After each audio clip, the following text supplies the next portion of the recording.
A Bíblia ela contém a mente de Deus dando condições ao homem. Os seus preceitos são justos, suas histórias verdadeiríssimas, as decisões da mesma é imutável. Lendo ela lentamente, a oração, você se torna santo. Quem pratica o que ela ensina é sábio. Por quê?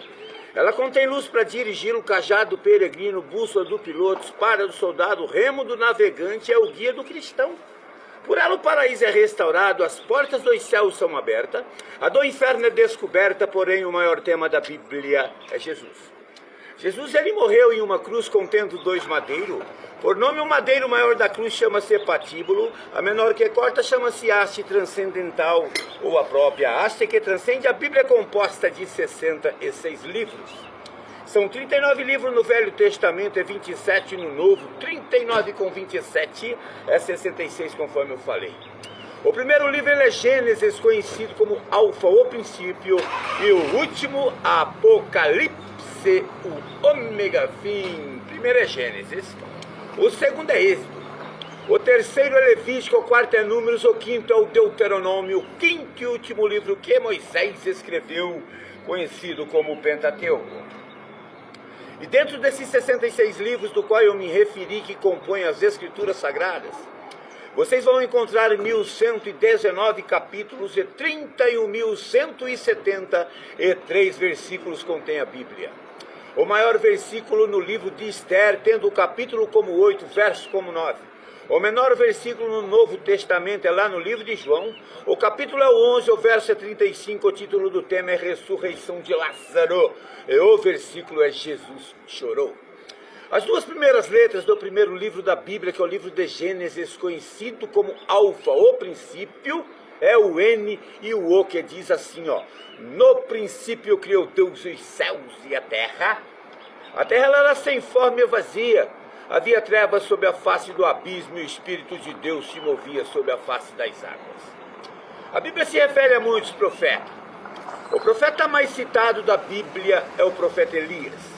A última vez que a Bíblia se refere sobre o profeta Elias no Velho Testamento, se encontra no último livro do Velho Testamento, que é Malaquias, no último capítulo, que é o 4, no penúltimo versículo, que é o 5, dizendo assim, ó: eis que eu vos envio o profeta Elias, antes que venha o dia terrível e tremendo do Senhor.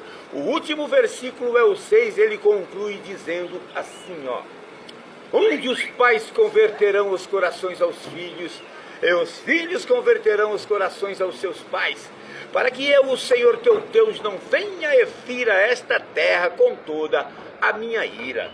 A Bíblia também se refere a um homem por nome Enoque.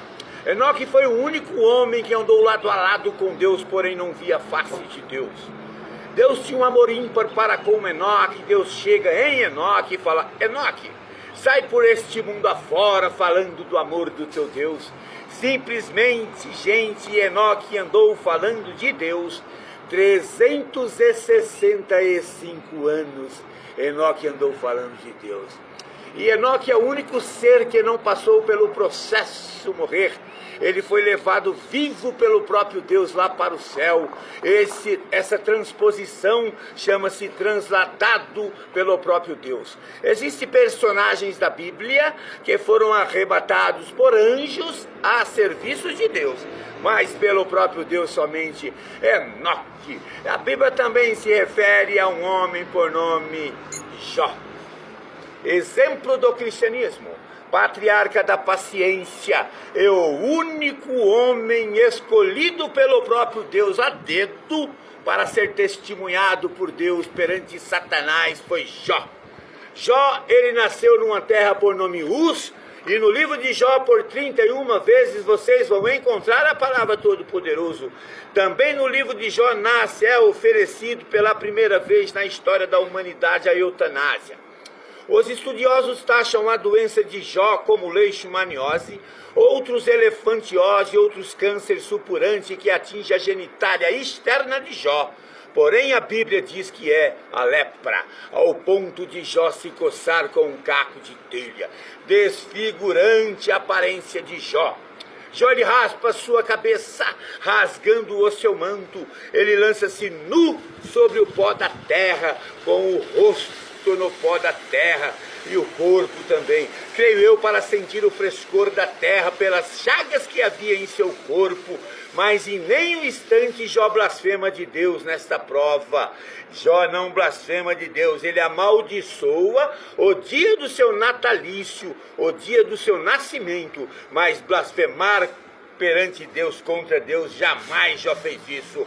E Jó está ali naquela situação, na terra nu, e mesmo assim dizendo: bendito seja Deus, adorando o Todo-Poderoso.